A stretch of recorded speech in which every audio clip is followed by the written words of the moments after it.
Uzina itu bahasa Arab, Pak. Kata izin itu asal katanya dari bahasa Arab, diambil, diserap oleh bahasa Indonesia. Uzina. Uzina itu artinya apa, Pak? Diizinkan. Diizinkan kalian berperang kalau kalian diperangi. Maka pada dasarnya perang itu nggak boleh, Pak. Karena diizinkan kalau, diizinkan kalau. Ada kalaunya. Ya. Jadi kalau tiba-tiba umat bisa memerangi tanpa diperangi, berarti dia sudah melanggar Al-Quran. Diizinkan, Allah izinkan, dibolehkan berperang kalau diperangi. Tapi di Kristen Tuhannya bagaimana? Pak, suku Midian itu dibunuh Tuhan, disuruh Musa dan Yosua membunuh gara-gara apa? Tuhan balas dendam. Balas dendam Tuhan karena mengganggu orang Israel. Ini Tuhan yang katanya maha pengasih ya. Bapak tahu Uza dibunuh karena apa? Teledor gara-gara kepegang tabut Tuhan. Uza. Onan Bapak tahu dibunuh gara-gara apa? Tembak luar, Pak. Tidak mau menghamili istri kakaknya. Daud dibunuh tidak? Tidak, padahal tembak dalam. Yang dibunuh siapa? Anak hasil tembak dalam. Ini Tuhan yang katanya maha pengasih, inkonsisten. Jadi kalau kita bicara tentang karakteristik Tuhan, Pak, penggambaran Tuhan dalam kitab Bapak itu tidak konsisten dan sangat kejam pada masanya. Kalau Bapak bilang, oh tidak lagi Tuhan saya begitu, itu dulu. Maksud Bapak Tuhan Bapak bertobat gitu? Bapak mau bilang Tuhan Bapak telah bertobat? Bukan Ya begitu, sudah, berarti suatu saat, berarti bukan Tuhan Bapak memiliki apa? Bapak mau membela gimana? Kalau di perjanjian lama kan, kalau ada manusia melanggar aturan Tuhan, langsung dihukum. Ya. Kenapa sekarang tidak? Daud itu melanggar perintah Tuhan nggak, Pak, ketika menghamili bini orang? Ya, dia melanggar perintah Tuhan. Kenapa nggak dihukum, Pak? Kenapa Daud nggak dimatikan, Pak? Baca Imamat pasal 10 nomor 20, Pak. Barang siapa yang berzina dengan bini orang, dia harus mati. Tapi kan endingnya Daud kan bertobat. Endingnya apa? Pak, Dia kalau kan memang bisa bertobat. bertobat untuk diampunkan dosa, Tuhan Bapak ngapain mati, Pak? Untuk menebus dosa kalian? Untuk menebus dosa. Halo, konslet otaknya. Pak, Itu memang inkonsistensi sifat Tuhan Bapak itu nggak bisa Bapak larikan kemana-mana. Tuhan yang katanya maha pengasih kepada semua orang itu telah menghabisi suku Amalek turun-temurun, dan bahkan dia sendiri yang memerangi suku Amalek turun-temurun. Giliran suku Amalek ingkar kepada dia, dia matikan. Giliran Bani Israel ingkar kepada dia, haleluya. Soraklah, haleluya. Segala puji syukur hanya bagimu Tuhan. Hancur ini bangsa kalau begini terus. Haleluya, umat pilihan Tuhan. Iya, kalau Terus zaman itu. iya, memang begitu Tuhan memang Bapak. begitu. Memang Iya, begitu. inilah kenapa saya khawatir punya Tuhan kayak Tuhan Bapak. Datang lagi Kalau- pikiran jahat Tuhan Bapak membunuhi anak saya gara-gara dosa nenek moyang saya. Anak saya lahirkan brojol, dimatikan Tuhan Bapak. Bisa nggak begitu? Bisa, karena Tuhan Bapak pernah begitu. Kecuali Tuhan Bapak tobat. Tobat artinya dia tidak akan pernah melakukan hal itu lagi. Begitu. Iya kan, setiap peristiwa yang diriwayatkan di perjanjian lama kan, kenapa Tuhan menghukum, ya pasti ada alasannya. Tapi kan itu bukan ajaran. Pak, kalau alasan Pak, Tuhan membunuh Uza dan membunuh anak bayi itu juga ada alasannya Tuhan Bapak. Karena dia Tuhan, suka-suka dialah. Kalau Bapak tanya alasan sama saya, hehehe, Pak, bayi-bayi yang tidak berdosa itu dibunuh. Yesaya pasal 21 nomor 14. Dirikanlah tempat pembantaian untuk anak-anakmu karena dosa nenek moyangnya. Anak bayi yang nggak berdosa dibunuh sama Tuhan Bapak. Lu ada alasannya, Pak. Bapak bilang bukan ajaran. Pak, memang itu tidak diajarkan, tapi masalahnya itu Tuhan perintahkan untuk membantai anak kecil. Ngeri. Kok nggak diajarkan? Diajarkan itu diperintahkan, Pak. Bunuhlah, tumpaslah, itu diajarkan, Pak. Bunuhlah, diajarkan untuk membunuh. Tumpaslah. Bapak jangan ngajarin saya kata bahasa Indonesia, Pak. Mengajarkan itu apa? Menginstruksikan. Oke, saya tanya sama Bapak. Pak, arti membunuh itu apa artinya? Bunuhlah, artinya apa bunuhlah? Ya, membunuh kan membinasakan nyawa orang. Nah, ketika ada komen untuk membunuh, what do you think about term of kill? Kill them. Do you understand about this term? Refer to what? In your mindset. You say God never teach people to kill anybody, but you read on your book, on the Old Testament, your God say, kill them all. with animal too. So you say your God never teach to killing people? Huh? What the fuck, man? Come on, Ya, jadi brother. Open your mindset. You say not teaching? Yes, teaching not bad comment. Yes, killing them everyone. Don't you sisakan one people, don't sisakan killing all, kecuali yang perawan. Aduh Pak, ya Allah. Ini bapak. Tapi kan sekarang kita di zaman Yesus ya. Yesus So menunjukkan what? So what di zaman Yesus? Beda. Tuhannya sama Beda. nggak dengan Tuhannya itu? Ya, Tuhannya beda. Cuma ya ketika sudah. Tuhan datang, ya dia datang sebagai Allah yang pengasih, bukan lagi seperti di perjanjian lama. Oh, tobat. Jadi dia datang sebagai You say? Tunggu, pengasih. wait. Your God come to earth, change His character, not like before. Before your God killing people, right now your God never killing people anymore, sir. Wah, bertobat ini artinya nih. Ya mau gimana lagi? Yuk, tawa yuk. Tawa aja, gak apa-apa. Yuk. Jadi Yesus kan beda di zaman anugerah.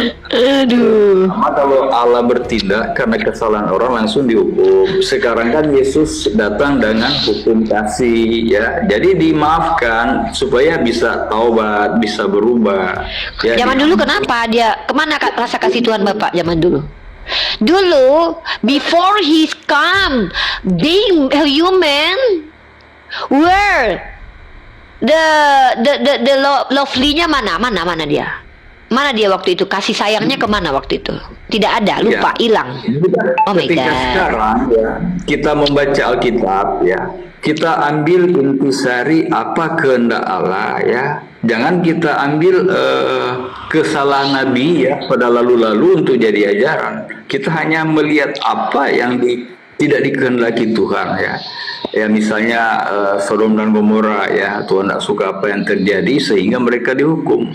Jangan terjadi lagi di zaman sekarang ya. Memperingatkan kita supaya tidak mengulangi apa yang dilakukan oleh orang-orang berdosa zaman dulu. Makanya Yesus katakan pada akhir zaman manusia akan mencintai dirinya sendiri ya, akan terjadi percabulan ya, dan macam-macam dosa seperti yang terjadi pada zaman Nuh ya, zaman Sodom dan Gomora dan lain-lain. Nah, Yesus peringatkan itu supaya kita tidak meniru apa yang terjadi di perjanjian lama. Ya, nah itu. Gimana Jadi itu? Wait a minute. Answer my question. Explain with your text. Don't explain with your mindset. I don't need your mindset. You assume. I never need you assume your interpretation, your own interpretation. I need your book. Please, your text. Where the text say, jangan tiru orang zaman dulu. Where that? Don't say you assume. Please. Respect to Ya, our discuss. Kita Pak, kasih Kristen datanya, itu- Pak. No. Wait a minute, sir. Sir, give me the text, please. Give me the chapter. Give me the verse. Which one? Read that. With text, contextual, and the historical. Please. Yesus Aku lagi belajar bahasa Inggris kan. Tunggu Pak. Aku mau marahin netizen. Kalian jangan larang-larang aku bahasa Inggris. Aku lagi belajar bahasa Inggris. Ya, sir, come on, sir. Aku sama Pak Kiris mah asik-asik aja. Sama ambil buku ya, catatan saya. Come on, ya. Come on. I'm waiting for you to bring me your text and you read your book to me. Don't bring to us you assume. We never need that. You know? Kalian di sini bisa sekalian belajar sambil terhibur oleh kelakuanku kan. Aku tuh bukan ustazah yang kayak kalian tontonin di majelis-majelis ya. Kenapa? Aku nggak bisa kayak gitu. Karakterku ini karakter mutan ya. Aku ini mutan ya. Aku telah bermutasi secara genetik ya. Aku tadinya adalah manusia yang telah bermutasi secara genetik menjadi apa? Setengah. Aku kalau Yesus 100% manusia dan 100% Tuhan, kalau aku adalah 100% manusia, 100%-nya bidadari. Mutan aku.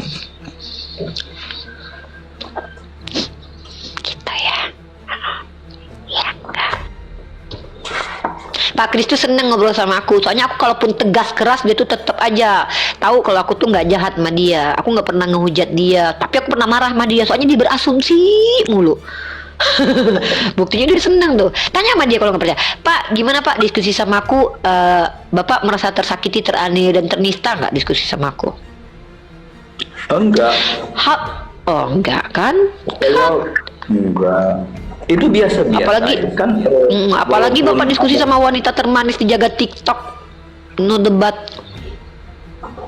Aku 100% manusia, 100% umbi-umbian. Ih, jahat kali kau. Masa aku dibilang umbi-umbian? Jangan bawa janda loh. Kalian tahu Ibu Shirley itu malu.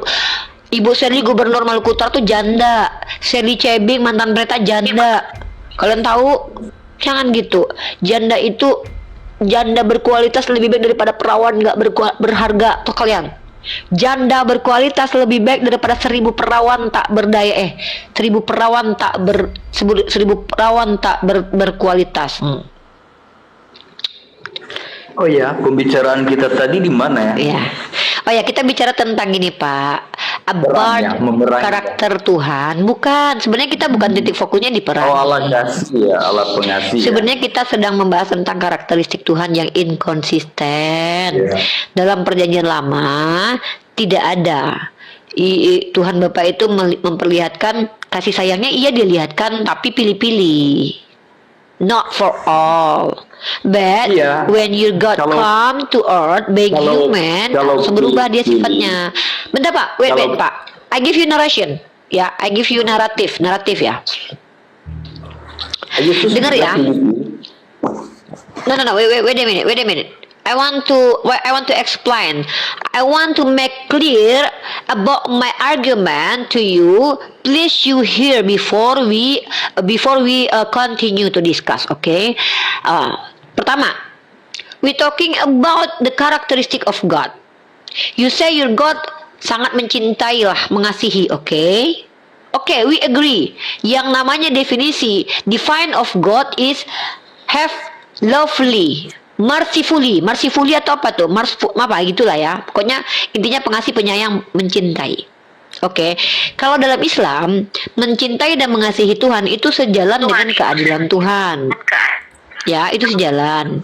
Tapi kalau kita lihat dalam kitab Bapak, ada ketidakkonsistenan Tuhan. Di perjanjian lama, Tuhan Bapa bahkan tidak segan-segan membunuh orang-orang yang tidak bersalah, seperti kesalahan Daud, kesalahan Yakub, kesalahan Abraham. Abraham punya gundik, itu kejahatan besar sebenarnya. Kalau kalian percaya sama kitab kalian, Yakub menipu, itu kesalahan besar. Tetapi ketika Uzza dia tersentuh tabut Tuhan karena teledor, bukan karena niatnya berbuat jahat, di tempat dibunuh oleh Tuhan Bapa. Ada 70 orang dibunuh hanya karena mengintip bait Tuhan. Kemudian Onan tembak luar, spermanya dia buang keluar, dibunuh di tempat oleh Tuhan. Nyungsep ke bawah. Anak kecil yang tidak berdosa dibunuh oleh Tuhan. Nah, pada waktu mereka terbunuh itu, alasan Tuhan membunuh itu bukan karena kejahatan yang mereka niatkan, tapi ternyata di sisi lain Tuhan yang Anda katakan kasih itu membunuhi orang-orang yang tidak membunuhi, bahkan menyelamatkan, mengampuni orang-orang yang dosanya sangatlah besar, seperti David yang menghamili istri orang, mengutus suaminya ke medan perang, seperti Yakub yang mengambil hak kesulungan Esau, seperti yang punya gundik Salomo, nggak dibunuh secara terang-terangan. Nah, lalu Bapak bilang, sekarang sudah berbeda zaman. Oke. Ketika Tuhan Bapak yang tadinya menghabisi nyawa orang tanpa alasan yang jelas itu berubah jadi manusia, anehnya dia berubah karakter. Dia bahkan mengasihi seluruh alam. Nah, pertanyaannya, apakah karena dia dibaptis oleh Yohanes yang adalah baptis pertobatan dia berubah? Kenapa begitu? Seolah-olah Tuhan versi manusia lebih baik daripada Tuhan versi roh. Tuhan versi roh sangatlah kejam, Tuhan jadi manusia sangatlah baik. Apakah memang seperti itu konsep ketuhanan dalam Kristen? Inconsistent, different characters, berubah. Mentang-mentang dia udah jadi manusia, belajar ya sama ulama-ulama di bait Tuhan, dibaptis dulu, apakah iya Tuhan Bapak bertobat? Kan begitu, karena dia pernah menyesal. Nah, silakan Bapak jelaskan.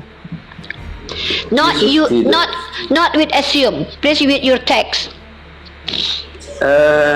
Jesus not the sin ya. Dia dibaptis bukan karena dia berdosa, tetapi dia katakan demikianlah kamu menggenapi kehendak Bapa. Jadi baptisan itu memang kehendak Bapa di surga, supaya setiap orang yang akan menjadi Kristen ya, menjadi pengikut Yesus harus dibaptis dalam nama Bapa, Anak dan Roh Kudus. Jadi Yesus itu dibaptis bukan karena dia salah ya atau bertobat, tetapi demikian kamu menghendaki kehendak Bapa di surga. Saya kira itu sedikit saja, itu jelas. I'm not asking about why Yesus dibaptis, Pak. I'm asking about character your God. Your God have different character. Ya, between Old Testament with the New Testament have a different character. Like I say to you, kan kalau di Old Testament tuh dia bunuh lah. Dia matikan semua orang lah, suka saja mah. Nah, tapi ketika dia di perjanjian baru malah dia yang dibunuh, Pak. Gananya gini, Pak. Di perjanjian lama dia yang ngebunuhin orang, di perjanjian baru dia yang dibunuh orang. Agak lain emang Tuhan Bapak nih.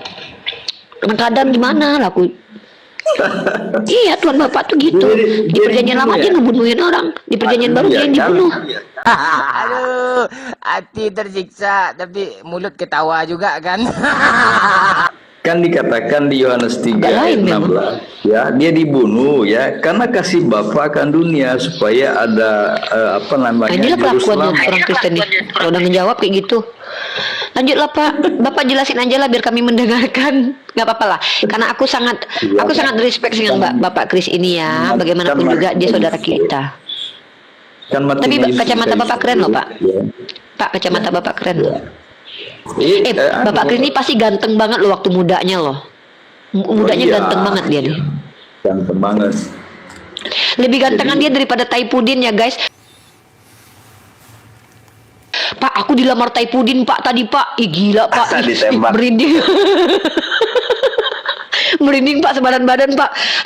Dia bilang aku mencintai kamu nih Pak. Ya Allah kata dia. Ih, aku dalam hati ya, Pak, aku lebih baik dikejar pocong 10 ekor Pak daripada dikejar Taipudin. Belah dadaku katanya nih. Belahlah dadaku katanya. Engkau kan tahu isi hatiku katanya. Ya Allah kata gue. Aduh. Tapi Bapak Kris ini serius. Gua nggak ngodain dia. Ngapain gua godain Pak Kris? Enak aja. Gua mah selera gua, walaupun orangnya lebih tua dari gua, bukannya Pak Kris juga kali kejauhan. Gila aja lu, enggak lah. Enggak, dekat aja kok, Manado Ternate kan dekat. Bukan, rasanya umur kita Pak. Pak, aku mah walaupun aku suka yang lebih tua dari aku gitu ya, enggak sampai ya bertahun-tahun gitu, sampai 20 tahun juga Pak. Kalau cuma sekedar 10 tahun masih oke lah, 10, 7, 8, 5 oke. Tapi kalau udah 10, 20 tahun jangan lah Pak. Tahu enggak pepatah orang Manado? Nikah sebulan Bapak udah meninggal. Ini tahu enggak pepatah orang Manado? Apa pepatah orang Manado apa Pak? Makalah bubur Manado seisi-isinya. Seperti kelapa katanya, semakin tua minyaknya semakin banyak minyaknya gitu.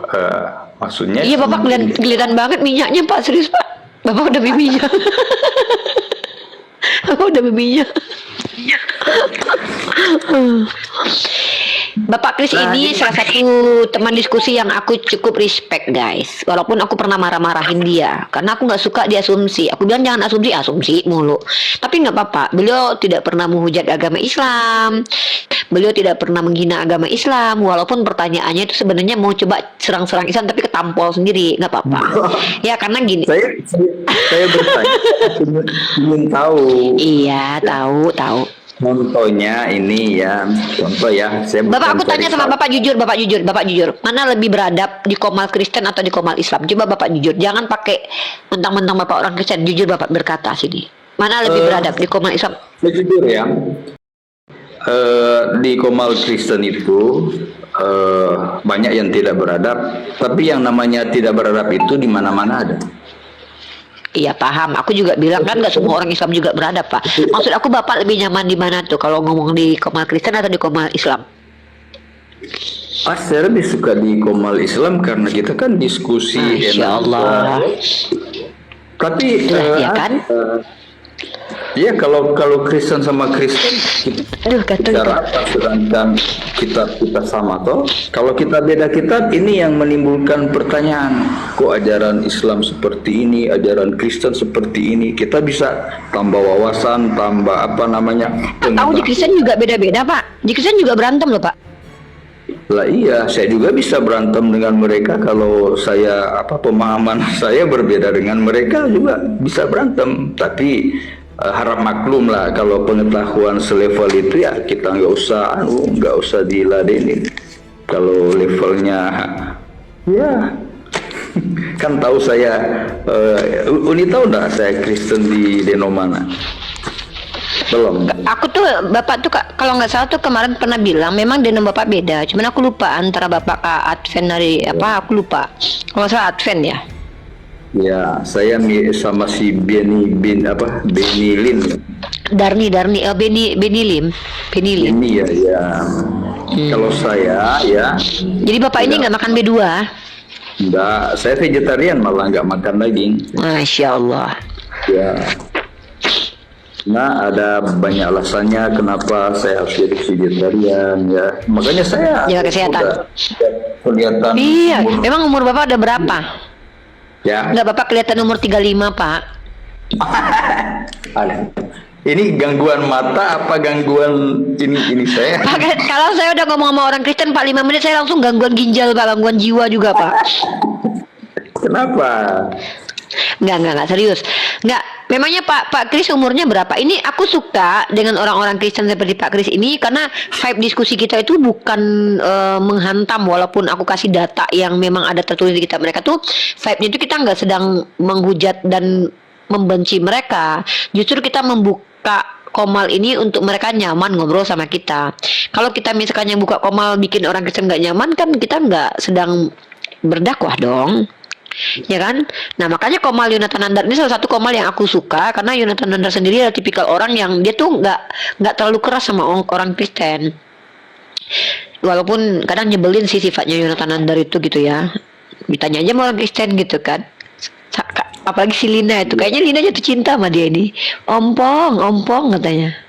Jadi yang saya suka mau nih ya menemukan hal-hal kecil yang kontradiksi dari Alkitab. Saya juga kaget kok bisa Uni tahu ya kontradiksinya, misalnya. Aku belajar, Pak. Aku mah belajar, Pak. Yang jauh dan dekat salib Yesus itu yang saya tahu, kok bisa Uni tahu seperti itu. Ini cerdasnya Uni ya, banyak membaca. Belum tentu orang Kristen tahu itu. Belajar itu, Pak, sampai kita mati, Pak. Belajar itu nggak boleh kita berhenti. Ya. Dan aku bahkan masih belajar Al-Quran aku loh, Pak, sampai detik ini loh, Pak. Dan Bapak tahu nggak, aku baca tafsir Al-Qurtubi aja belum selesai sampai sekarang, Pak. Nggak boleh berhenti, Pak, yang namanya belajar. Uni pernah janji sama saya nggak dikirim-kirim Al-Qurannya itu. Sama si Dayak. Umi Dini. Lisa, Dayak Mu'alaf, bukan aku yang janji, Pak. Janji terus ditepati, aku nggak pernah janji si Dayak Mu'alaf channel tuh. Iya. Ini Bukan aku. Ntar saya kembali ke mengenai memerangi. Apa tanggapan Uni kalau baca Wahyu 12 ayat 17? Mana? Wahyu 12 ayat 17. Wahyu 12 sama 17. Coba gimana bunyinya? Wahyu 12 sama 17 ya.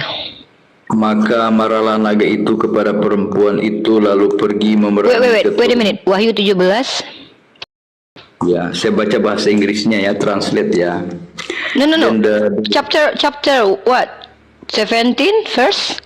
17 Verse 20 17 20 2070.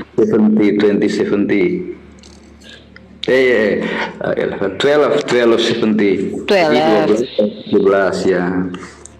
Oh.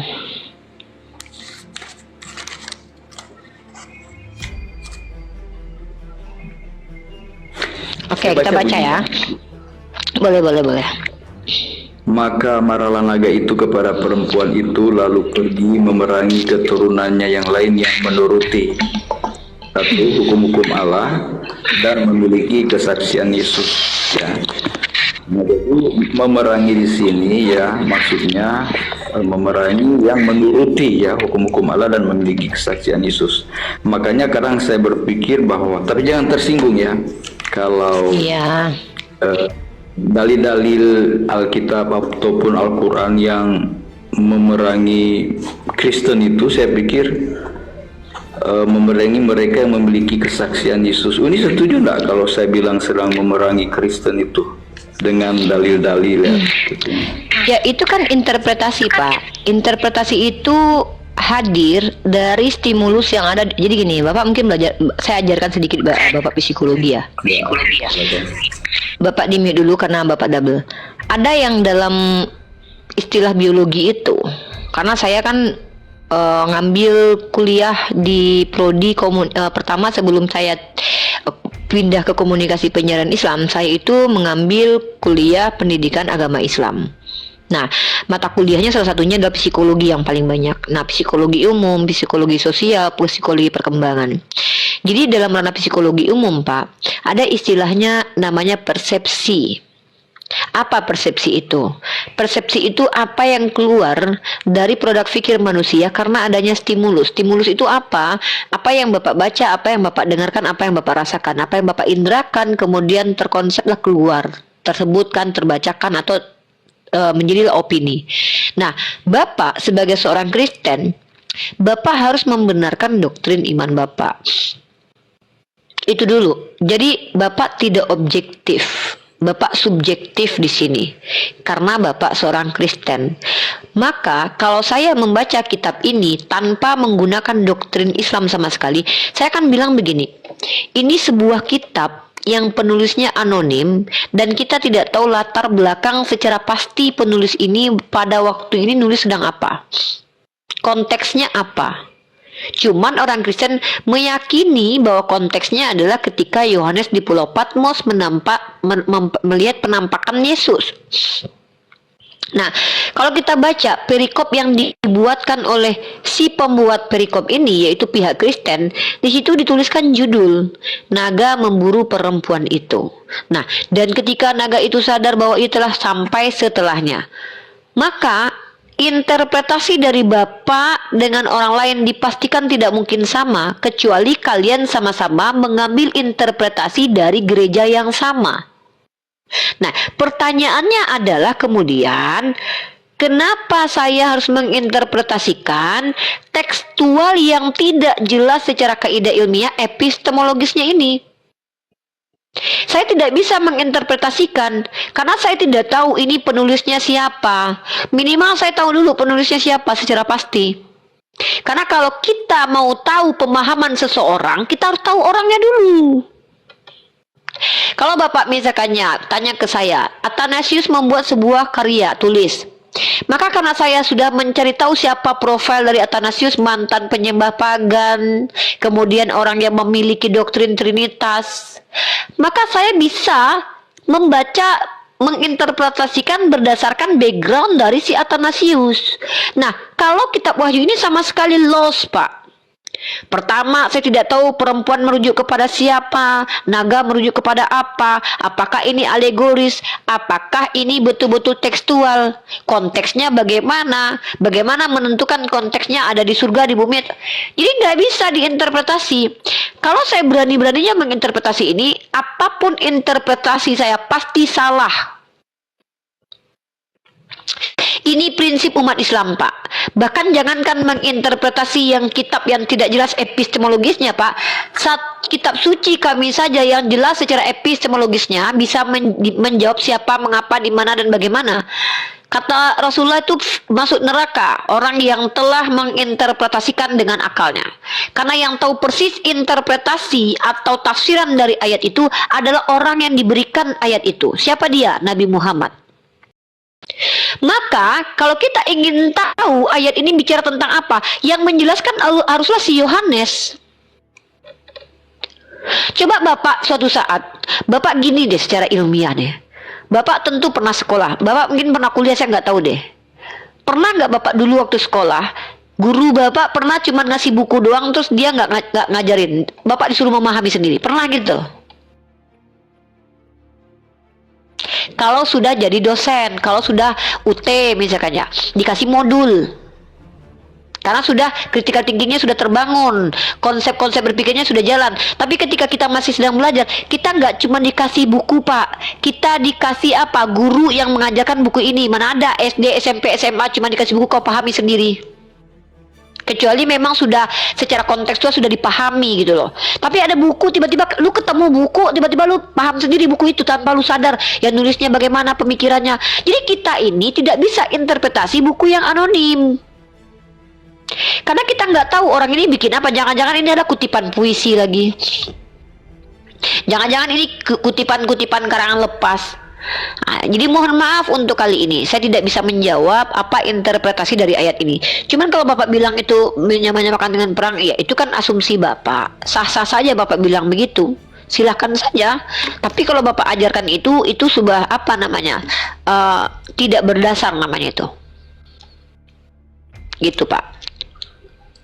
Kan kalau kalian kan diilhami Swangi kan, hantu suci Swangi suci kan, Swangi suci.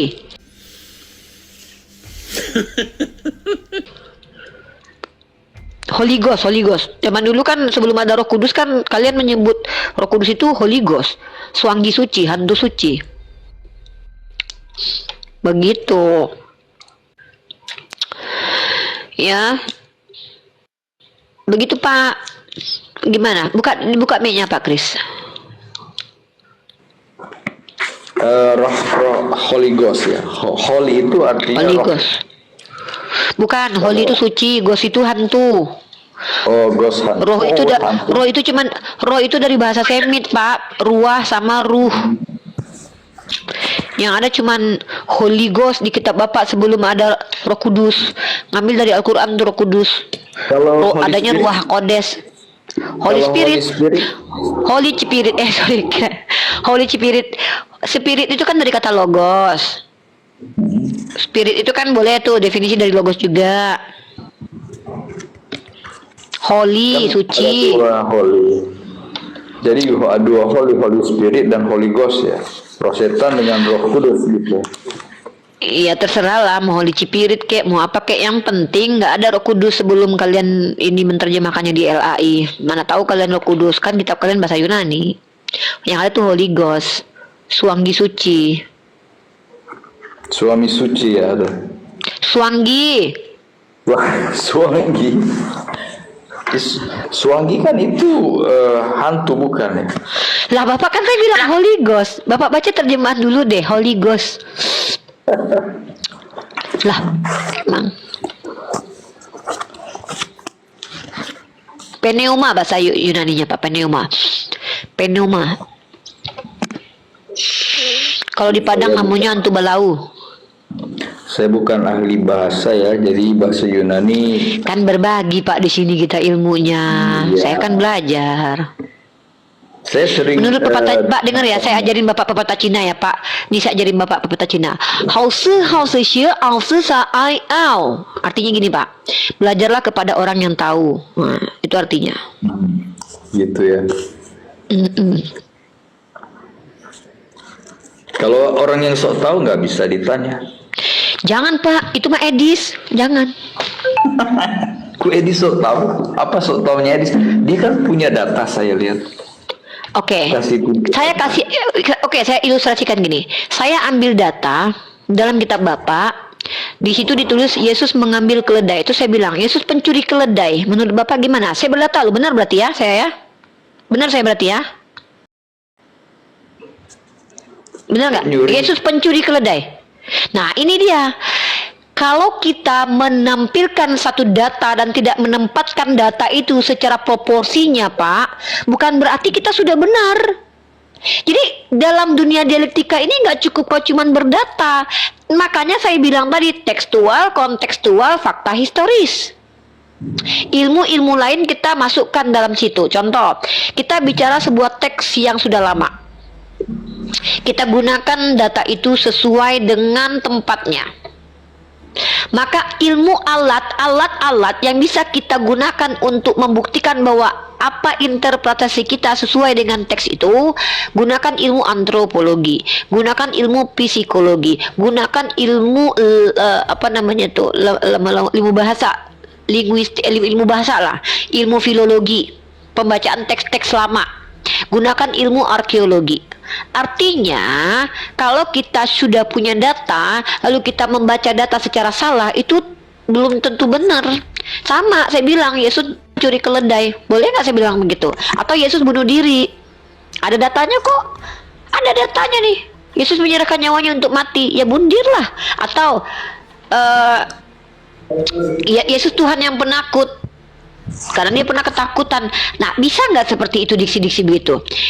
Jujur Pak ya, kalau saya menggunakan cara Edis untuk berdebat dengan kawan-kawan Kristen, satu gereja tuh minder Pak ketemu sama saya Pak. Satu gereja Pak. Diksi-diksi saya itu sesuai gitu. Mana ada saya kayak Edis gitu. Saya menggunakan cara berpikir saya ini gini, bukan naik kalian saya tanyain. Saya diskusi di sini atau saya yang ditanya. Saya mengkonfirmasi. Jadi metode saya itu ilmiahnya gini, Pak. Identifikasi, analitik, analisis, menggunakan tekstual kontekstual. Itu namanya identifikasi. Baru konfirmasi. Saya konfirmasi ini sama orang Kristen. Menurut kalian kalau gini-gini apa? Nggak di framing. Kalau Edis itu memframing. Contoh, kalian tahu tidak kalau seandainya orang yang kuat itu ngesek maka raja sek.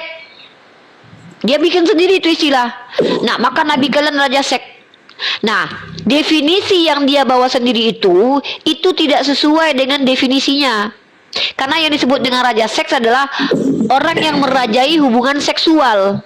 Maka lebih tepat dikatakan raja seks itu bukan Nabi Muhammad, tapi nenek moyang Yesus. Itu aja udah gagal paham secara fakta historis. Makanya kalau kita bicara tuh tekstual, kontekstual, fakta historis. Apakah Nabi Muhammad layak dikatakan raja seks karena memiliki kekuatan 30 pria? Tidak. Tuhan kalian yang lebih katakan raja seks kalau hanya memiliki kekuatan 30 pria, karena Tuhan kalian kan punya kekuatan Tuhan dalam dirinya. Masa kalian mau mengakui Nabi kami lebih kuat daripada Tuhan kalian? Emang kalian pikir Tuhan kalian nggak punya alat tempur apa? Nah, kan saya bisa kayak gitu. Tapi ngapain saya kayak gitu? Apa bedanya saya sama Edis lama-lama? Ada beda. Ngapain saya kuliah tinggi-tinggi kalau akhirnya saya kualitasnya sama kayak Edis? Makanya saya tidak melakukan cara-cara seperti Edis.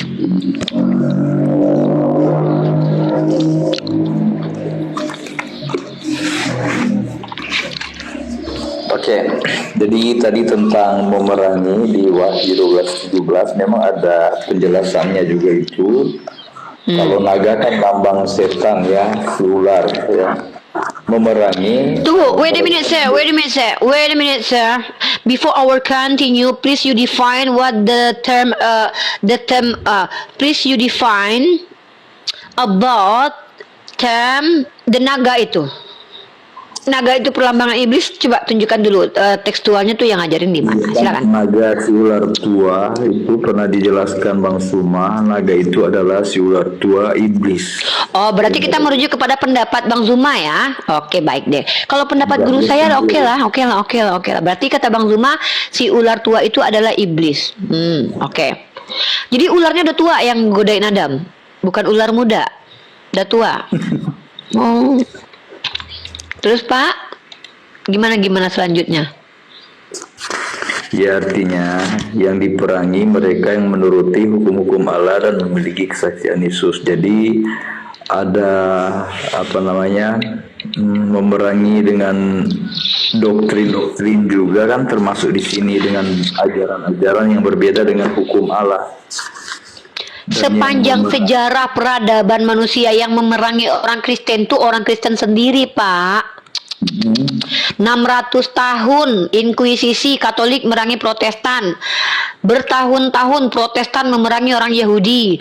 Beratus tahun orang Kristen all majority memerangi dunia ini. So, why you say Islam memerangi you Kristen? Ini ada apa? Jangan macam gitu. That hypocrite, sir. Don't do like that.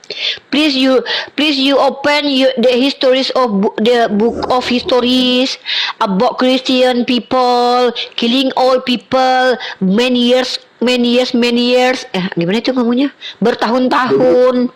Jadi Christian is dragon.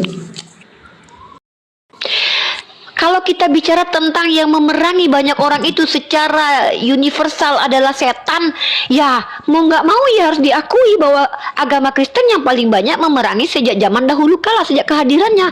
Let me explain. Let me explain. Pertama, sewaktu Yesus naik ke surga, siapakah yang memerangi? Yang memerangi orang-orang di Italia menggunakan nama Tuhan di tahun 353 ya, 325 ya, 325. Who? Konstantin, sir. Konstantin. Who is Konstantin, sir? Santo in the Catholic Church. Who is Konstantin? First time people yang bilang bahwa Tuhan menyertai dia karena berperang. Konstantin, sir. Do you know what this, sir? Okay, thank you ya. Itu yang pertama. After that, Agustinus menginterpretasi kitab Lukas lalu membenarkan inkuisisi yang diiyakan oleh gereja dijalankan oleh patriark gereja. How many years? 500 years. Memerangi siapa, Pak? Protestan, Yahudi, Islam. They kill people. Inkuisisi Spanyol, Pak. Lanjut. After that is perang salib, Pak. Perang salib. Kolonialisme, Pak. Jadi kalau kita bicara tentang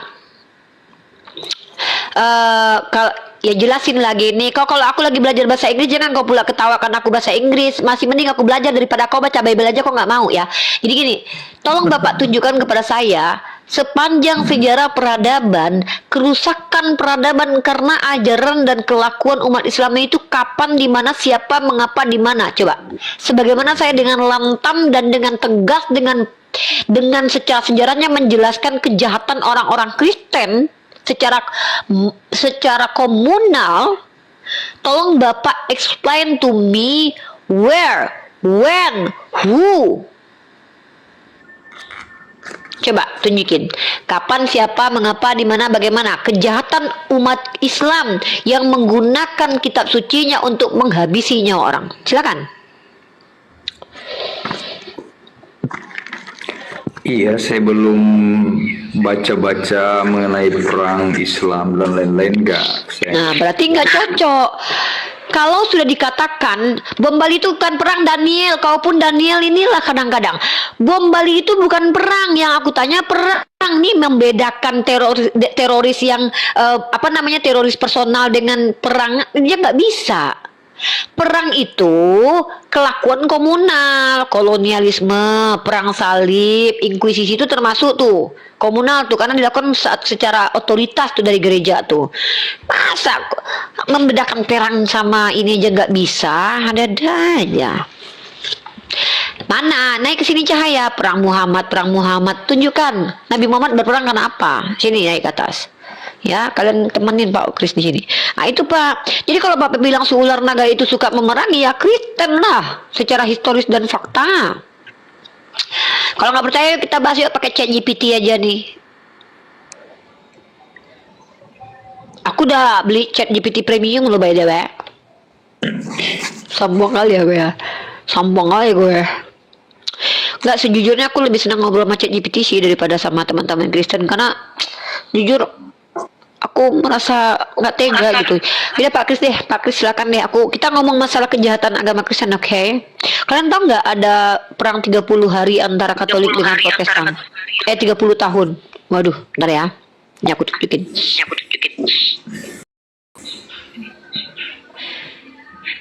skisma besar terjadi. Jadi secara sejarah yang jahat tuh malah kalian.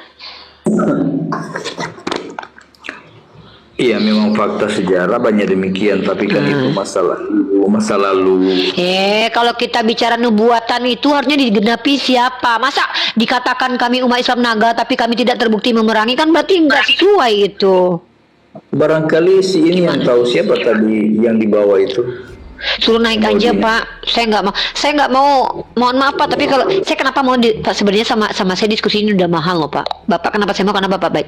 Halo ChatGPT Cahyono, are you okay? Can we talking? Cahyono, naik Cahyono.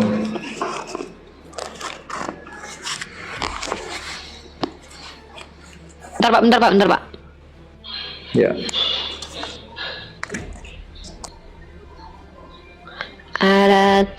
Lanjut aja Pak, nggak apa-apa, saya punya paket kok. Walaupun gelap gulita. Terus kalau berperang menggunakan atas nama agama itu pekerjaan setan atau pekerjaan Roh Kudus? Kalau berperang untuk membela orang-orang lemah, membela diri sendiri, itu bukan pekerjaan setan, Pak. Memang Tuhan memerintahkan kita saling menjaga satu sama lain.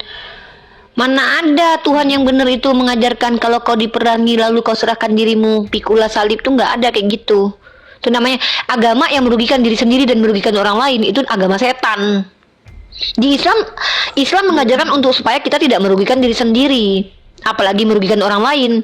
Tapi kalau kita tiba-tiba menyerang orang tanpa orang nggak ada alasan, ya berarti itu agama setan.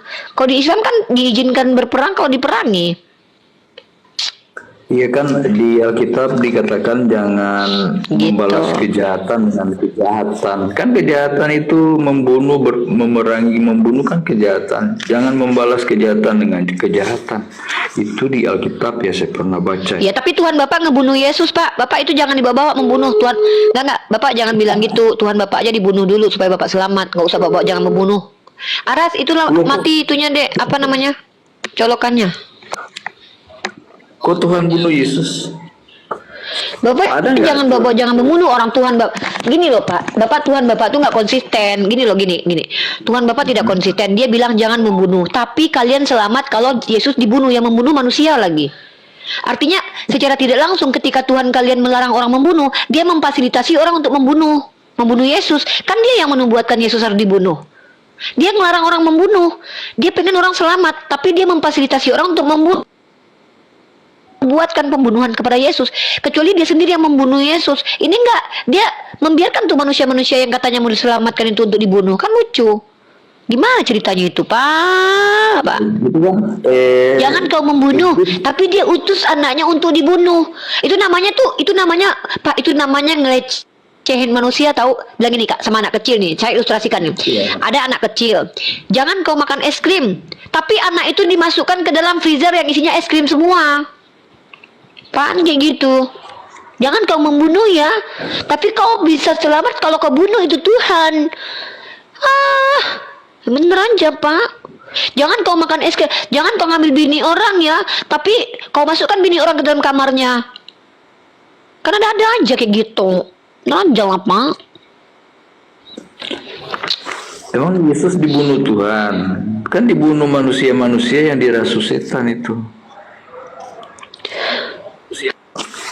Dia kan kata Tuhan Bapak jangan kau membunuh, tapi ngutus Tuhan Bapak untuk dibunuh, yang membunuh manusia. Ini konsisten nggak sih Tuhan mau menyelamatkan? Kalau Tuhan mau menyelamatkan itu supaya manusia tidak membunuh, berikan aturan. Jangan sampai, contoh ya, kalau kami umat Islam nih, supaya kami tidak dibunuh ya, kami memiliki orang-orang yang harus melindungi kami. Ini enggak, jangan kau membunuh, tapi anaknya diutus untuk jadi tumbal, matikan dulu baru kalian selamat. Macam mana itu? Katanya jangan dibunuh, jangan membunuh ya, Tuhannya aja dibunuh. Ya enggak aja lah, yang nggak masuk akal lah. Kan nggak nyambung. Gila Pak. Konsisten lah, inkonsistensi namanya. Jangan kau mengambil istri orang. Tuhan ngambilin bini orang buat Daud. Pedih sih memang, batuk kepedihan. Jangan kalian berzina, giliran menginginkan perempuan. Pak, yang parahnya gini loh Pak. Jangan kalian berzina, kata Tuhan Bapak.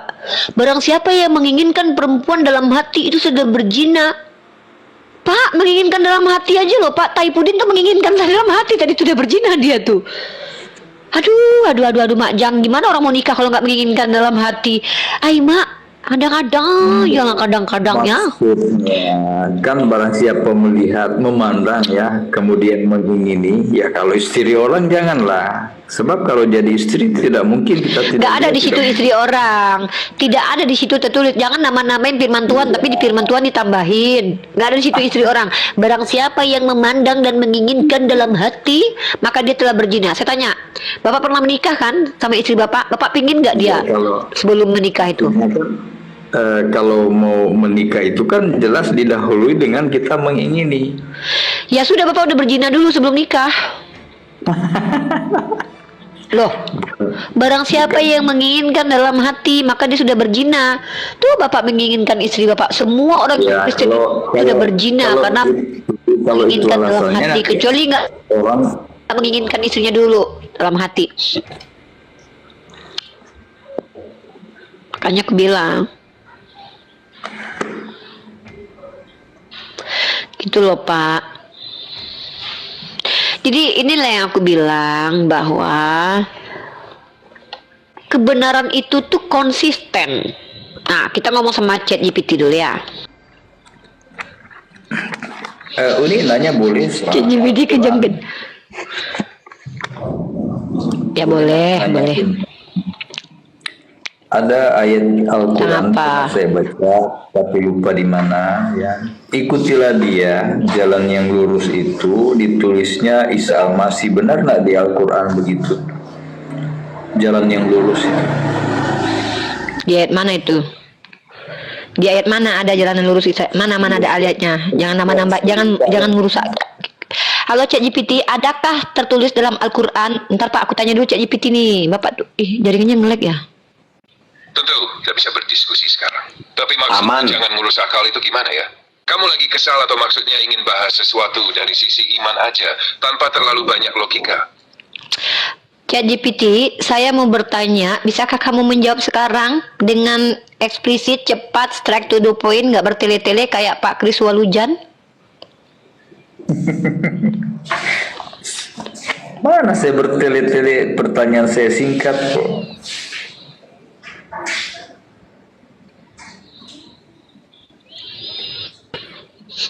Bisa banget. Iya, apa pertanyaannya? Coba kamu jelaskan secara tekstual, tidak menggunakan dogma dan doktrin, karakter Tuhan dalam perjanjian lama dan karakter Tuhan dalam perjanjian baru.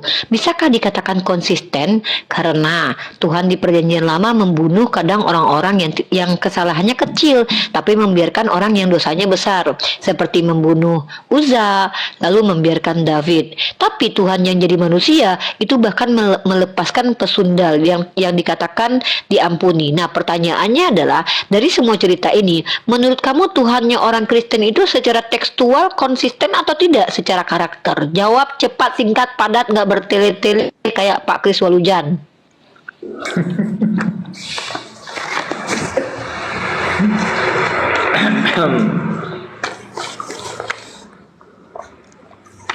Gak mau jawab dia itu nih.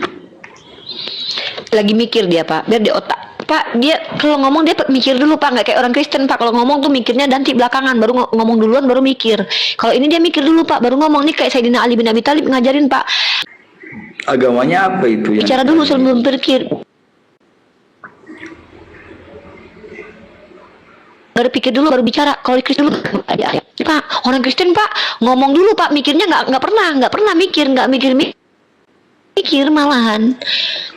Ya, orang Kristen yang dengan diskusi dengan kami, bukan semua orang Kristen lah. Bapak termasuk ya Bapak termasuk lah salah satunya. Nah, masalahnya orang Kristen udah tahu, ngapain mikir, udah tahu. Iya, signalnya jelek. Orang Kristen kan jadi Alasan cerdas. aja. Berarti Bapak mengakui kalau orang Kristen ya berarti Bapak mengakui orang Kristen nggak mikir udah. Walaupun alasannya Bapak berdalih, tetap aja Bapak mengakui kalau orang Kristen nggak mikir.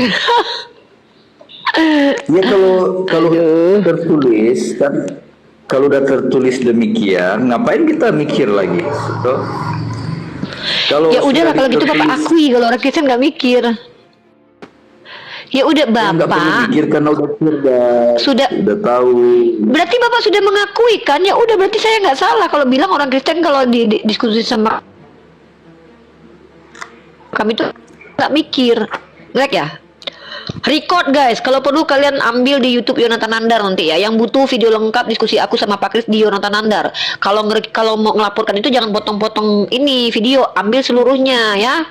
Nih kasih seluruhnya di dalam YouTube Yonatan Nandar nanti ya. Kalau kalian mau ngelaporin ke kantor polisi, bawa YouTube-nya ya.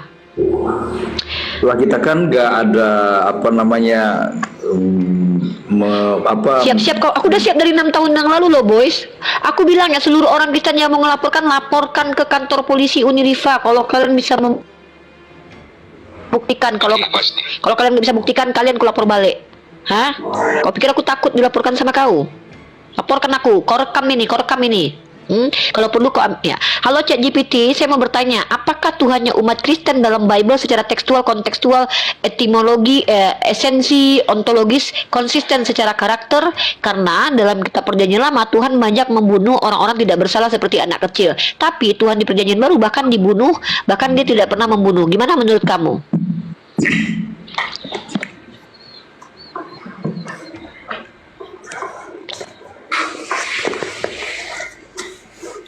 Lama kali dia mikirnya nih.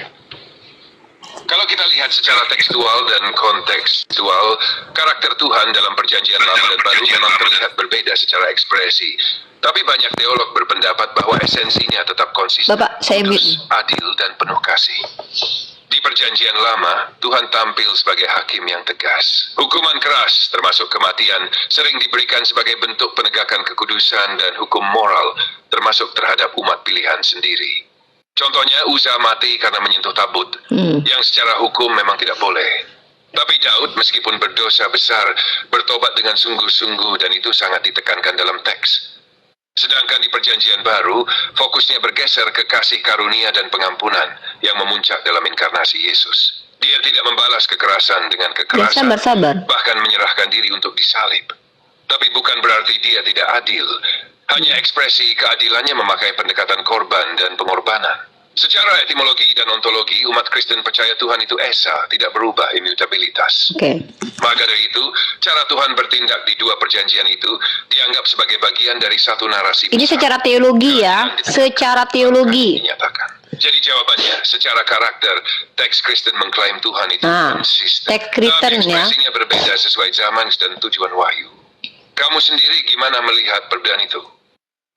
Nah, saya bertanya di sini bukan menggunakan pendekatan doktrin dan dogma orang Kristen atau interpretasi orang Kristen.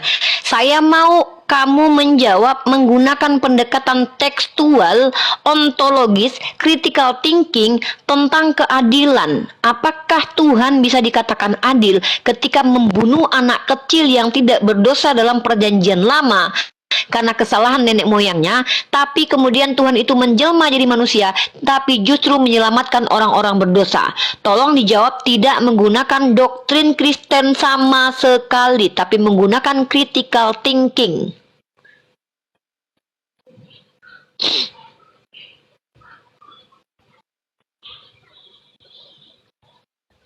Maaf, sabi na sa tiyang sa but sa Paul 20.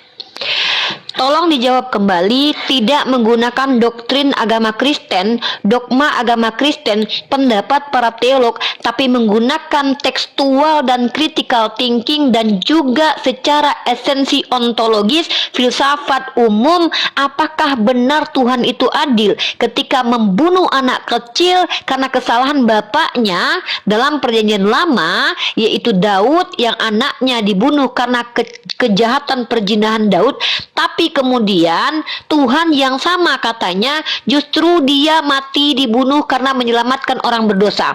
Pertanyaan saya, secara ontologis, esensi, bukan doktrin orang Kristen, menggunakan critical thinking, silahkan dijawab. Oke, kita bahas tanpa pakai doktrin, murni dari pendekatan tekstual, logis, dan ontologis. Secara tekstual dalam perjanjian lama, misalnya dalam kisah Daud dan Batsheba di 2 Samuel 12, anak Daud mati sebagai hukuman atas dosa ayahnya. Men is telas. Riving beda cicir langsung ke Daud, dia ini senajisli. Secara nalar kritis dan etika umum, ini bertentangan dengan prinsip keadilan dasar, karena hukuman dijatuhkan kepada pihak yang tidak melakukan pelanggaran. Lalu di perjanjian baru, sosok Yesus digambarkan sebagai pribadi tak bersalah, yang memilih untuk mati demi orang berdosa. Karena keadilan sejati tidak menghukum yang tak bersalah. Sebaliknya, membiarkan yang bersalah seperti Daud hidup dan tetap jadi raja justru memperkuat kesan ketidakadilan jika dilihat dari sudut logika manusia. Logika. Secara esensi dan filsafat umum, jika Tuhan dianggap sumber moral tertinggi, maka tindakannya harus bisa menjadi standar moral. Tapi ketika tindakannya justru bertolak belakang dengan etika dasar, jangan hukum orang yang tidak bersalah, maka secara rasional muncul pertanyaan besar, apakah sifat keadilan Tuhan itu konsisten? Jadi, dari sudut pandang non-dogmatis, berdasarkan teks dan filsafat, karakter Tuhan di bagian-bagian tertentu perjanjian lama dan baru tampak tidak konsisten secara moral dan ontologis. Nah, menurutmu sendiri, inkonsistensi ini mencerminkan perubahan cara pandang manusia terhadap Tuhan, atau benar-benar menunjukkan bahwa karakter Tuhan dalam teks itu hasil konstruksi berbeda-beda? Nah, sekarang kita masuk ke definisi keadilan dalam filsafat umum dan esensi. Apa yang dimaksud dengan keadilan? Itu nggak konsisten Tuhan kalian tuh.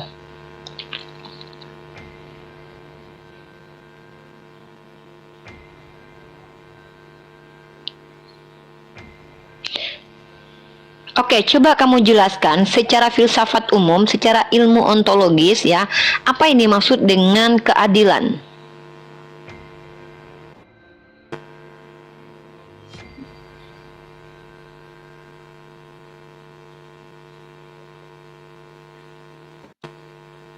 Ada di bawah yang bilang doktrin filsafat ini loh, orang ngomong tapi nggak ngerti apa yang diomongkan. Apa itu doktrin, apa itu filsafat?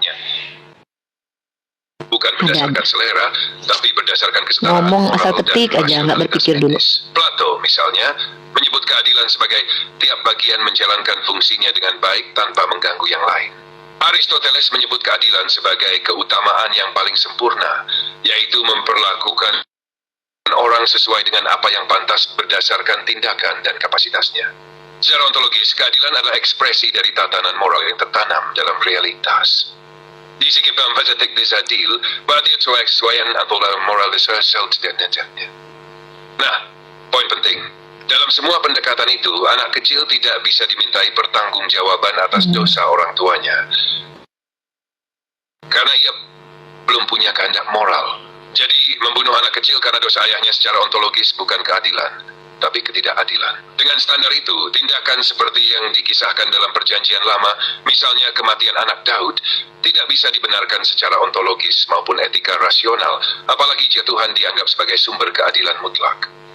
Jadi kalau Tuhan disebut adil, tapi tindakannya melanggar prinsip keadilan paling dasar, itu kontradiktif secara logika dan esensi. Pertanyaannya, apakah ini berarti gambaran tentang Tuhan itu salah?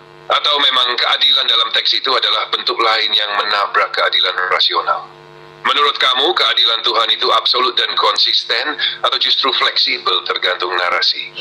Kalau Tuhan yang benar itu harusnya dia adil secara konsisten, seperti Allah Subhanahu wa Ta'ala yang memberi hukuman kepada orang bersalah dan menyelamatkan orang yang benar. Karena adil dalam Islam artinya adalah sesuai porsinya. Ya, tidak adil rasanya ketika orang hanya mencuri 1 permen maka dihukumi seolah-olah dia membunuh 1000 orang. Dalam Kristen tidak ada dosa besar, dosa kecil, sehingga semua pelaku dosa, baik yang hanya mencuri permen di supermarket harga 1000 dengan membunuh 1000 orang, itu diberlakukan sama oleh Tuhannya umat Kristen. Maka dalam Islam ini dikatakan tidak adil, bahkan zolim.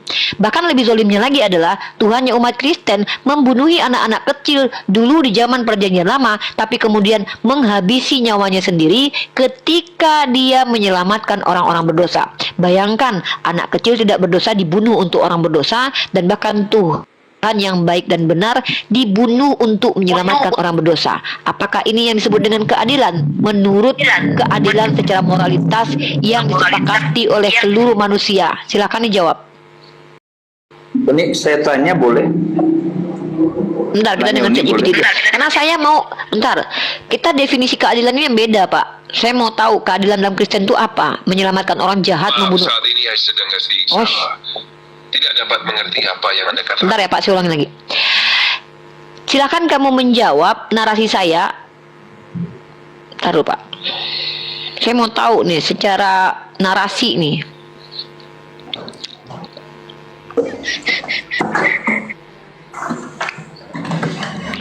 Karena gini Pak, karena ngomong dengan orang Kristen, mohon maaf, banyak orang Kristen yang doktrin agamanya berdasarkan filsafat umum, tapi menolak filsafat umum itu sendiri. Padahal Kristen sendiri terbangun dari filsafat, kayak ada filsafat katanya, tapi ketika dikonfirmasi tidak sama sekali konsisten. Nanya boleh Uni? Apa tadi pertanyaan Bapak? Silakan. Kan Tuhannya Abraham, Tuhannya Musa, Tuhannya Yakub, Tuhannya nabi-nabi, Tuhannya Islam juga. Pak, yang dimaksud dengan Tuhannya nabi-nabi adalah nabi dalam perspektif Islam, bukan manusia-manusia yang mana? Bapak mau bicara di perspektif mana? Al-Quran atau kitab Bapak? Siapa bilang kitab Bapak itu menceritakan tentang nabi yang benar? Dalam kitab Bapak itu diklaim nabi, tetapi kelakuannya nggak kayak nabi. Kalau Bapak, sebentar dulu, saya nggak mungkin, Pak, wala talbisul haqqo bil batil, jangan mencampurkan hak dengan batil. Ya saya harus menggunakan perspektif Islam dong. Siapa bilang kami? Tadi kan di perjanjian lama yang Anda baca Ibrahim dan dikatakan, Ibrahim yang dalam mana? Tuhan Oh kan enggak nggak Pak, konsisten maaf, katanya. kami tidak, sebentar, ini kesalahpahaman ini saya luruskan dulu. Kami tidak menganggap kitab perjanjian lama itu menginterpretasikan Tuhan yang benar. Kami tidak menganggap bahwa perjanjian lama itu menginterpretasikan tentang nabi-nabi yang benar, karena di dalamnya cenderung lebih banyak ke fitnah. Fitnah kepada Nabi Daud, fitnah kepada Nabi Ibrahim, fitnah kepada Nabi Musa, fitnah kepada Nabi Yakub. Kenapa kami bisa mengatakan itu fitnah? Karena dalam Al-Quran dikatakan nabi-nabi itu orang-orang soleh yang sudah dipilih sejak lahul mahfuz dan maksum terjaga. Dan Allah sendiri memiliki 99 asma wa sifat. Tidak ada sifat diantaranya adalah sifat zalim. Allah memiliki sifat Ar-Rahman, Ar-Rahim, Al-Malik, Al-Qudus dan seterusnya. Tidak ada di 99 sifatnya itu dia zalim, tapi maha keras siksanya iya, menghinakan iya, menaikkan orang harga kemuliaan orang iya, tapi tidak zalim. Karena ketika dihinakan dia pantas untuk dihinakan, artinya menghukum. Tapi Tuhan Bapa yang tidak pantas dihukum, dihukum. Contoh anak kecil. Nah, itu yang disebut dengan Tuhan yang tidak benar dalam interpretasi kitab kalian. Kitab kalian itu di mata kami adalah kitab yang telah ditulis oleh orang-orang dengan tidak tahu motivasi dan anonim, yang bercampur dengan firman Tuhan. Mana firman Tuhannya? Nggak tahu sesuai dengan Al-Quran. Kalau ada yang sesuai dengan Al-Quran berarti firman Tuhan. Daud kan Nabi Uni juga. Daud Nabi ya. Daud memang Nabi. Oke, saya kasih gini deh ilustrasi deh Pak. Gini deh. Bapak Kris dengan Yonatan Nandar datang kepada saya menceritakan tentang Bang Zuma. Kata Pak Kris, Zuma itu sesat. Kata Yonatan Nandar, Zuma itu benar. Artinya kalian berdua menceritakan tentang tokoh yang sama dengan interpretasi berbeda. Apakah tokoh yang kalian ceritakan sama? Sama, tapi interpretasi kalian beda. Maka untuk menentukan mana yang benar, dicek orangnya dan sumbernya. Dari mana Pak Kris tahu kalau Bang Zuma sesat? Oh, ini terbukti, buktinya ada, gini nih. Rasio bermain di situ. Yonatan Nandar bilang, enggak, Bang Zuma benar, nih bukti-buktinya. Nah, sama, di kitab Anda dikatakan bahwa Tuhan itu membunuh anak kecil tanpa alasan loh, karena ingin balas dendam karena kejahatan nenek moyangnya loh. Di Al-Quran tidak pernah diceritakan seperti itu. Maka ada dua sumber yang menceritakan tentang Tuhan. Yang satu, Tuhan diceritakan pembunuh kejam. Yang satu diceritakan Tuhan Maha Kasih yang adil. Maka secara rasio, silakan Anda yang memilih Tuhan yang mana yang layak disembah. Tuhan yang membunuh anak kecil karena ingin balas dendam, atau Tuhan yang mengasihi, mengatakan anak kecil itu fitrahnya suci. Berarti Tuhannya Adam, Tuhannya Musa, bukan Tuhannya Islam. Bukan. Tuhannya Abraham juga bukan Bapak Tuhannya mengerti Islam. nggak penjelasan saya? Bapak mengerti nggak? Tuhannya Adam, Tuhannya Abraham dalam perspektif Al-Quran itu sama. Tapi di Kristen, Adam dipitnah terkutuk, Tuhannya dipitnah pengutuk. Bible menginterpretasikan tokoh yang sama dengan narasi yang berbeda karena dapat sumber dari orang Yahudi yang tegar tengkuk suka mendengar kabar bohong. Maka semua interpretasi tentang tokoh-tokoh dan ketuhanan dalam kitab orang Yahudi diinterpretasikan sangat buruk dan sangat luar biasa keji. Di Islam dijelaskan bahwa nabi-nabi itu nggak sekeji itu. Adam tidak terkutuk, bahkan dia sangat mulia karena sebaik-baik ciptaan. Jadi kita mendapatkan sumber yang berbeda tentang tokoh-tokoh yang kita imani. Di Kristen katanya Yesus terkutuk, di Islam Yesus dicintai Allah. Di Kristen Adam terkutuk, di Islam Adam dicintai Allah. Di Kristen Tuhan itu membunuh anak kecil, di Islam anak kecil kalau mati karena sunnatullah, kena bencana atau apa, goes to surga. Di Kristen langsung masuk neraka anak kecil karena sudah berdosa dari kecil, belum dibaptis sama nama Yesus, mati masuk tuh neraka jahanam. Di Kristen Nabi Daud itu dituduh mengambil bini orang, di Islam Nabi Daud itu adalah orang soleh. Jadi kita berbeda, Pak. Kan saya sudah narasikan tadi, ada dua orang laki-laki di hadapan saya datang, bernama Yonatan Nandar, mengatakan bahwa Bang Zuma, bentar dulu, Bapak kalau nggak ngerti, Pak, kalau Bapak tidak mengerti saya nggak masalah. Ya, kognitif Bapak nggak tangkap saya juga nggak masalah. Saya bicara kepada 1,2 orang itu. Ya sudah, kalau gitu. Tanya, tadi katanya Allah Apa? tidak konsisten yang di Alkitab. Nah, Tuhan yang sedangkan Tuhannya dituliskan Musa, kitab Abraham, Bapak. bukan kalian juga. Tuhan Berarti di kitab Bapak Tuhan kita dituliskan beda, tidak konsisten. Tuhannya Beda. Duh. Tuhan kita itu beda ya? namanya Tuhan itu. Duh, makanya dengar dulu orang ngomong, belum selesai udah beda ya. Aduh, gini nih kalau orang ngeyel ya. Pak Kris, dengar ya. Jadi kalau Tuhan itu cuman, aduh Pak, kalau seandainya bertanya itu, biarkan orang lain menjelaskan dulu. Mengerti tidak mengerti itu urusan Bapak. Jangan bikin saya itu kecapean. Saya tuh nggak ngajarin anak SD. Saya ngajarin orang yang sudah dewasa, bahkan tua. Pak, Tuhan itu cuman satu, Pak. Tuhannya orang Hindu, Tuhannya orang Islam, Tuhan ya penciptanya orang Kristen, penciptanya orang Yahudi, penciptanya alam semesta itu cuma satu. Sembahan kita, sembahan manusia itu banyak.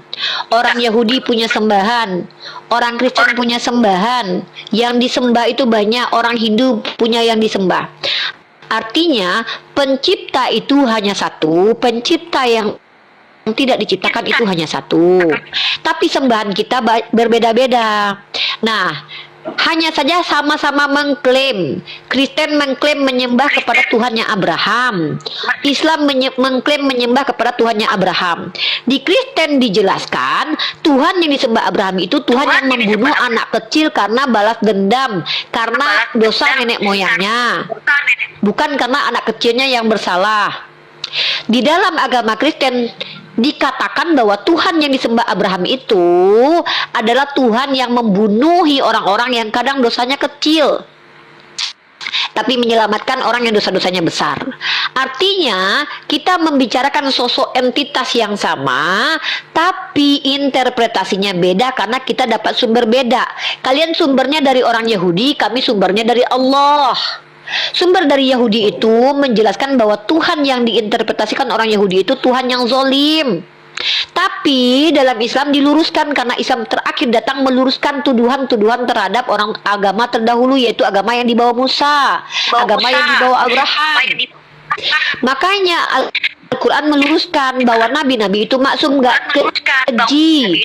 Kenapa secara rasio akhirnya Islam diterima? Bagaimana mungkin Tuhan itu bisa dikatakan Tuhan pada saat bersamaan dia membunuh anak kecil yang tidak berdosa? Paham nggak? Jadi kita ini memiliki sumber yang berbeda tentang Tuhan, tapi Tuhannya sama. Bedanya Kristen memfitnah Tuhan, kami memuji Tuhan. Itu beda kita. Kalian memfitnah Tuhan, kami memuji Tuhan. Mana puji Tuhan Islam? Ada nggak Islam memuji Yesus? Pak, siapa bilang Yesus Tuhan. Fitnah terkeji orang Kristen adalah mengatakan Tuhan itu adalah Yesus. Sejak kapan orang Yahudi nyembah Yesus? Oh iya. Sejak kapan orang Yahudi nyembah Yesus, Pak? Sejak kapan Tuhan yang pernah ada zaman Musa, zaman Abraham itu Yesus? Kalian memfitnah Tuhannya Abraham itu adalah Yesus. Kalian fitnah Yesus adalah Tuhan. Kalian fitnah Tuhannya itu Yesus. Kalian fitnah. Kenapa saya katakan fitnah? Karena orang Yahudi tidak pernah mengajarkan Tuhan itu bernama Yesus. Saya matikan, saya mute dulu bentar, Pak. Bapak double loh, Pak. Bapak doubling. Pak, bentar, Pak. Bapak doubling. Bapak turun naik lagi, nggak kedengaran suara Bapak doubling. Bapak turun dulu, naik lagi. Bapak doubling. Kalian sibuk memfitnah Tuhan, kami sibuk meluruskan fitnahan kalian terhadap Tuhan. Bapak turun dulu karena doubling. Tes. Oke. Lanjut. Oke. Double. Coba naik lagi ya, Pak. Jadi jangan kami mengimani bahwa kalian itu memfitnah Tuhan, mengatakan Tuhan manusia, Tuhan mati, Tuhan bangkit di hari ketiga, Tuhan marah-marah, Tuhan mencukur bulu paha, Tuhan mengerang seperti orang melahirkan. Bagi kami itu fitnah. Bagi kami, kalian memfitnah Tuhan. Kenapa? Dalam literasi kami diberitakan kalian dapat informasi dari orang Yahudi. Faktanya memang begitu. Dalam literasi kami dikatakan orang Yahudi kebiasaannya suka mendengar kabar bohong. Faktanya memang begitu. Nah, kalian dapat informasi dari orang Yahudi. Kami dapat informasi dari Tuhan pencipta langit dan bumi. Bagaimana cara mengetahuinya? Mari kita uji. Berani nggak? Jangan cuma di bawah typing. Kita lagi dialog. Kalau berani naik ke atas. Kalau nggak berani diam di bawah. Typing aja udah. Nggak apa-apa.